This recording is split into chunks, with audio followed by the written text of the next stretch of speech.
आज प्रधानमंत्री नरेंद्र मोदी ने लोकसभा में गांधी नेहरू परिवार पर तीखा हमला किया। उन्होंने राहुल गांधी को सीधे सीधे आड़े हाथों लिया। मोदी ने कहा, आजकल जाति की बात करना फैशन हो गया है।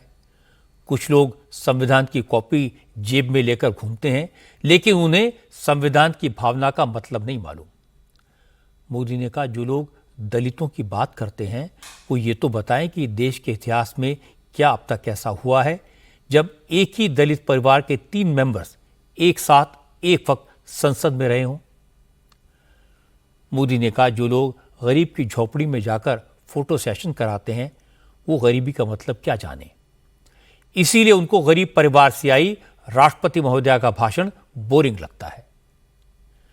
प्रधानमंत्री ने कहा, जो लोग अर्बन नक्सल की भाषा बोल रहे हैं, इंडियन स्टेट के खिलाफ मोर्चा खोलने की बात करते हैं, वो न संविधान की मर्यादाओं को समझते हैं न देश की एकता के महत्व को समझ सकते हैं।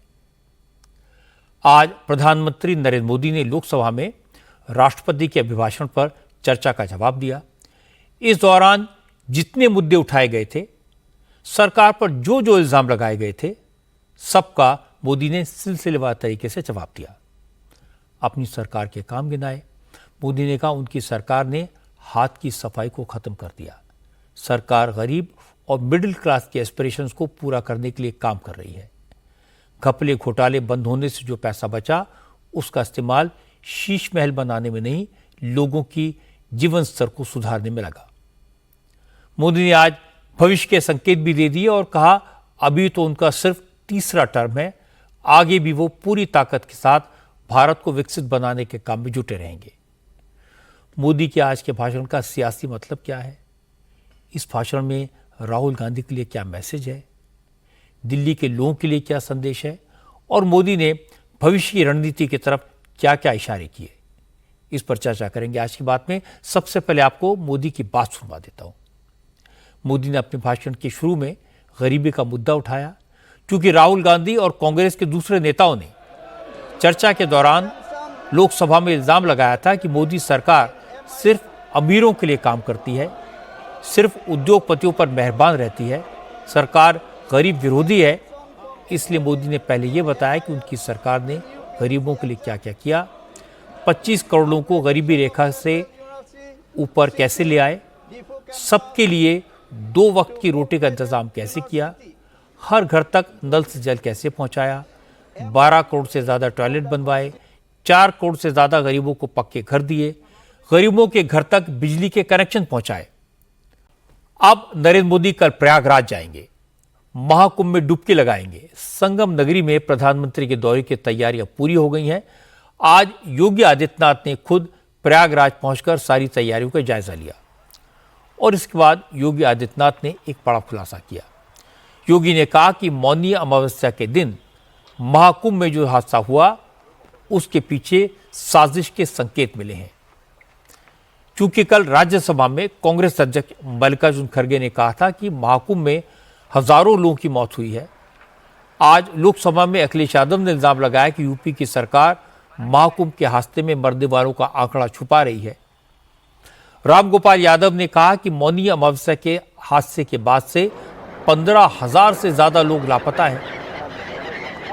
इन बातों से अंदाजा लगाया जा सकता है कि महाकुंभ में 29 जनवरी को भगदड़ में कितने लोगों की मौत हुई। इसीलिए आज योगी आदित्यनाथ ने महाकुंभ के हादसे पर सीधा सीधा साफ साफ जवाब दिया। योगी ने कहा, कांग्रेस और समाजवादी पार्टी के नेता तो चाहते थे कि वाकई में महाकुंभ में हजारों लोग मारे जाएं। इन गिद्ध दृष्टि वालों की उम्मीद पूरी नहीं हुई, इसलिए अब सनातन को बदनाम कर रहे हैं, झूठी अफवाहें फैला रहे हैं। योगी ने कहा कि सरकार मौनी अमावस्या के दिन हुए हादसे की जांच करवा रही है, साजिश करने वालों को छोड़ा नहीं जाएगा। योगी ने कहा कि जांच पूरी होने के बाद साजिश करने वालों के चेहरे बेनकाब होंगे। आज लोकसभा में चर्चा के दौरान अखिलेश यादव ने इल्जाम लगाया कि यूपी सरकार हादसे में मरने वालों का आंकड़ा छुपा रही है। अखिलेश यादव ने कहा कि सरकार ने दावा किया था कि 100 करोड़ श्रद्धालु महाकुंभ में आएंगे, तैयारी उसके हिसाब से की गई है, लेकिन 29 जनवरी को जो हादसा हुआ उससे सरकार के दावों की कलई खुल गई। अखिलेश ने कहा कि अब महाकुंभ की जिम्मेदारी आर्मी को सौंप देनी चाहिए और सर्वदलीय मीटिंग बुलाकर सभी दलों के नेताओं के सामने मौनी अमावस्या के दिन प्रयागराज में हुए हादसे के बारे में पूरी डिटेल रखी जानी चाहिए। हालांकि जब बीजेपी के सांसदों ने अखिलेश यादव के आरोपों को गलत बताया, उनकी बातों का विरोध किया, तो अखिलेश ने कहा अगर बीजेपी के नेता उनके आरोपों को गलत साबित कर दें तो वो इस्तीफा देने के लिए तैयार हैं।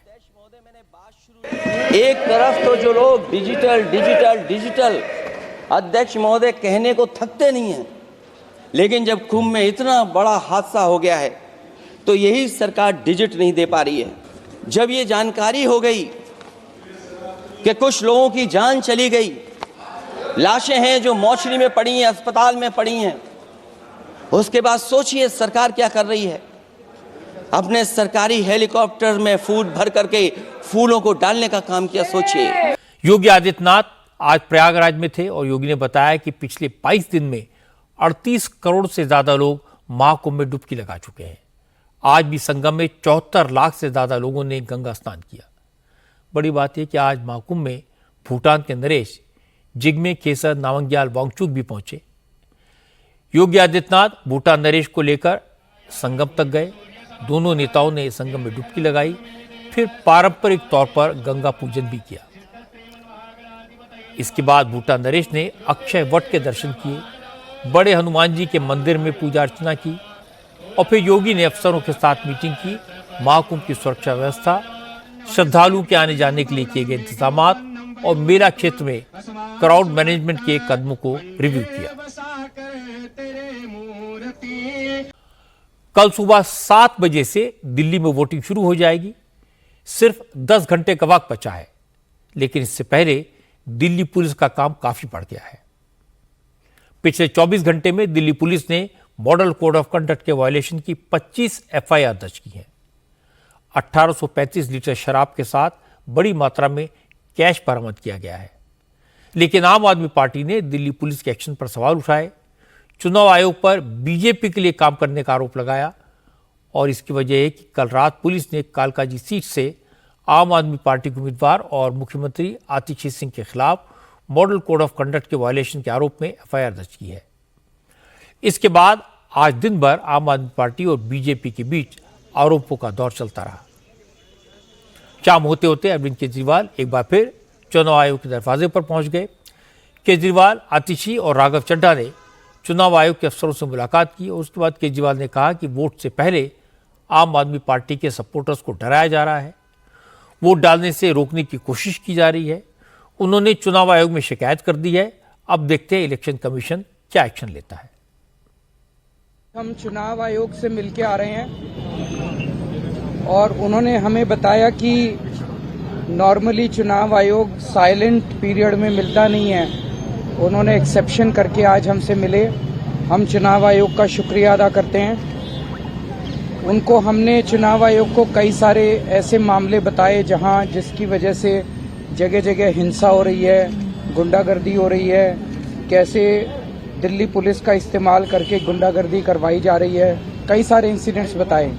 इस गुंडागर्दी की वजह से, पुलिस की गुंडागर्दी की वजह से, बीजेपी की गुंडागर्दी की वजह से कई जगह हो सकता है कि लोग घर से डर के मारे दहशत में वोट डालने ना निकलें। तीसरी बात थी कि ये आशंका है कि बड़े स्तर के ऊपर आज रात को पैसे देके या डरा धमका के लोगों के काली इंक उनकी उंगली पे लगा दी जाएगी ताकि वो कल वोट डालने ना जा सकें। चुनाव आयोग ने आश्वासन दिया है कि सख्त कार्रवाई की जाएगी और चुनाव को निष्पक्ष कराने के लिए वो सभी कदम उठाएंगे। अमेरिका में ट्रंप की सरकार ने वहां रहने वाले इलीगल माइग्रेंट्स को डिपोर्ट करना शुरू कर दिया है। ग्वाटेमाला, पेरू और होंडुरास के बाद अब अमेरिका में अवैध तरीके से रह रहे भारतीय नागरिकों के पहले ग्रुप को भी भारत डिपोर्ट कर दिया गया है।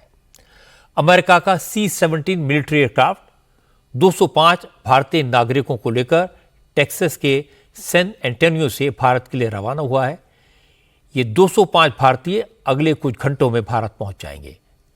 अमेरिका में सबसे ज्यादा इलीगल माइग्रेंट्स मैक्सिको के हैं, दूसरे नंबर पर एल साल्वाडोर और तीसरे नंबर पर भारत के नागरिक आते हैं। अमेरिकी सरकार का अंदाजा है कि करीब 7,25,000 इंडियन सिटीजन अमेरिका में गैर कानूनी तौर पर रह रहे हैं। लेकिन ट्रंप प्रशासन ने फिलहाल 18,000 भारतीयों को ही आइडेंटिफाई किया है, जिनको छोटे छोटे ग्रुप्स में डिपोर्ट किया जाएगा। एक अच्छी खबर आपको बता दूं, इंडियन ओरिजिन की अमेरिकी सिंगर चंद्रिका टंडन ने दुनिया का सबसे प्रेस्टिजियस ग्रैमी अवार्ड जीतकर सबको चौंका दिया। चंद्रिका टंडन की उम्र 71 साल की है। उनकी लेटेस्ट एल्बम त्रिवेणी के लिए best new age chant album category में उन्हें ग्रैमी अवार्ड मिला है। इस बड़ी कामयाबी के लिए प्रधानमंत्री नरेंद्र मोदी ने चंद्रिका टंडन को बधाई दी। 2023 में न्यूयॉर्क में उनके साथ हुई मुलाकात का जिक्र किया और कहा कि भारतीय संस्कृति को लेकर उनमें जिस तरह का जुनून है और उसे लोकप्रिय बनाने के लिए वो जो काम कर रही हैं, वो कई लोगों के लिए प्रेरणा है।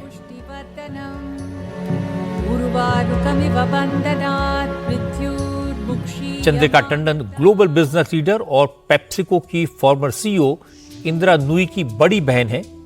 वो एक संगीतकार के साथ साथ एक एंटरप्रेन्योर भी हैं।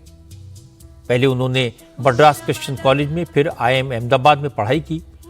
इसके बाद एक बैंकर के तौर पर काम करना शुरू किया और फिर वो न्यूयॉर्क चली गई। पहले नौकरी की, फिर 1992 में अपनी फर्म बनाई, टंडन कैपिटल एसोसिएट्स। लेकिन साथ साथ म्यूजिक जारी रखा, कई बड़े शोज किए और अब तक उनके 6 एल्बम आ चुके हैं।